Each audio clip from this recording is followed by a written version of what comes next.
Professor संगीत रागी जी का रुख करना चाहूंगा। प्रोफेसर संगीत रागी जी, चलिए एग्जामिनेशन दोबारा हो जाएगा, लेकिन बच्चे जिस मेंटल ट्रॉमा से गुजर रहे हैं उसका क्या होगा? उनके पेरेंट्स जो गुजर रहे हैं उसका क्या होगा?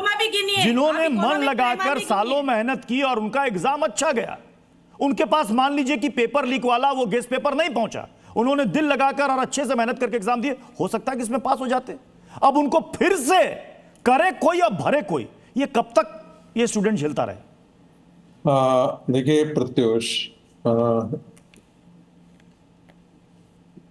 एक बहुत बड़ा शिक्षा माफिया इस देश में काम कर रहा है और दुर्भाग्य से मुझे कहने में कोई संकोच नहीं है कि एनटीए जो है वो या तो निकम्मों की फौज है या सारे इनकॉम्पिटेंट हैं या इनको हैंडल नहीं करना आता है। जब जीमेट की परीक्षा पूरी दुनिया में हो और बिना वो लीक किए हो जाता है, यूपीएससी हर साल एग्जाम करती है, वो बिना लीक किए हुए हो जाता है। जब कैट की परीक्षा होती है उसमें पेपर लीक नहीं होता है, तो ये एनटीए के समय ही ये सारे दुष्कर्म क्यों निकलते हैं? जब यूजीसी नेट की परीक्षा होती थी जिसका एग्जाम एनटीए कराता है, उसमें भी तमाम प्रकार की धांधलियां निकल करके आई हैं, बताने में भी शर्म आती है। और पहले जो डायरेक्टर थे तो उनको तो मैंने कहा था कि आपको शर्म आनी चाहिए और डूब मरना चाहिए आपको।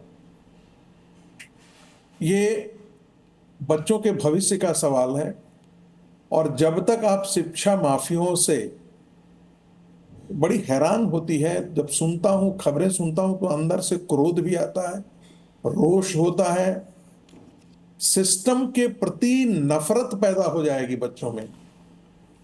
ये सबसे है। प्रधानमंत्री जैसे एक होता है ना कि एक आप घरौंदा बनाते हैं और लहर उड़ा करके चली जाती है, तो जो हम बचपन में होते थे तो बड़ा दुख होता था कि देखो हमने बड़े मुश्किल से घरौंदा बनाया था और खत्म हो। प्रधानमंत्री संवारते हैं और एनटीए पूरी तस्वीर भारत सरकार की नष्ट करके चली जाती है। कोई एक हो तो बात समझ में आती है, कोई दो परीक्षा हो तो तब बात समझ में आती है। हर साल यदि यही गंदगी हो तो ये निकृष्टता की सबसे बड़ी पराकाष्ठा है। मैं फिर से दोहरा रहा हूं, एनटीए निकृष्टता की सारी पराकाष्ठा को पार कर चुका है।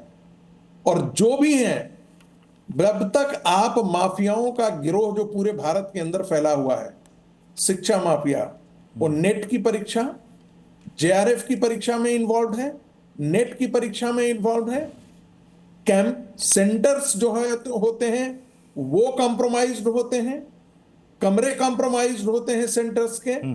ये क्या, जब आम लोगों में ये बातें होती हैं तो क्या एनटीए के आदमी बहरे और अंधे बैठे हुए हैं वहां पे, या वो ऐसे इनकॉम्पिटेंट लोग हैं जिनको समझ में ही नहीं आती है ये बातें? जी, मैं आपको आप जाकर के 10 सेकंड जो है वो ट्रंप के अंडर थोड़ी ना आती है, वो तो केंद्र सरकार के अंडर आती है। जब सरकार परीक्षा नहीं करा सकती तो फिर सरकार क्या चलाएगी, देश क्या चलाएगी? Guinness book of world record में नाम आ जाएगा, इतने पेपर लीक हुए हैं भाजपा सरकार के अधीन।